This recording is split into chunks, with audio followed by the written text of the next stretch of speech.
네, 바로 도쿄로 갑니다. 윤서령 특파원, 오늘로 도쿄올림픽이 이제 58일이 남았나요? 아무튼 이 숫자가 바뀔수록 일본은 속이 탈 것 같습니다. 지금 일본의 코로나19 상황은 어떻습니까?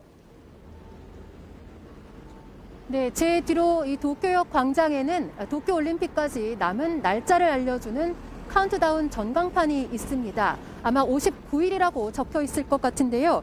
일본의 신규 코로나 확진자 수는 조금 줄어드는 추세이기는 합니다. 하지만 검사 수가 여전히 적은 데다가 중환자 수는 1,300명을 오르락내리락 하는 등 역대 최대치를 경신하고 있습니다. 미국 질병통제예방센터도 지적을 했지만 감염률이 높은 변이 바이러스를 막지 못한 게 큰 원인으로 지적이 됩니다. 입국자 격리도 느슨하고 동선 파악도 되지 않아서 조기에 변이 바이러스가 확산되는 것을 막지 못한 겁니다.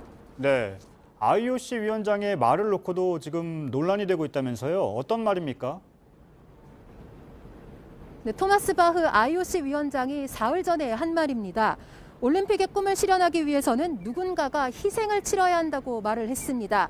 이 희생이라는 단어가 코로나19 확산 국면과 맞닿아서 일본 국민들을 자극을 하게 된 겁니다. 파문이 커지자 IOC는 올림픽 관계자들에 해당되는 말이다라고 해명을 했는데요. 오늘 나온 여론조사에서는 도쿄 시민들의 약 60%가 아예 올림픽을 취소해야 한다고 답하는 등 여론은 한층 악화되어 있는 상황입니다. 네, 여론도 여론이지만 지금 도쿄는 긴급 사태가 발동 중인데 그래도 올림픽을 밀어붙인다는 입장엔 변함이 없는 겁니까? 네, 원래 이달 말까지 긴급 사태가 한 차례 연장이 돼 있는 상태입니다.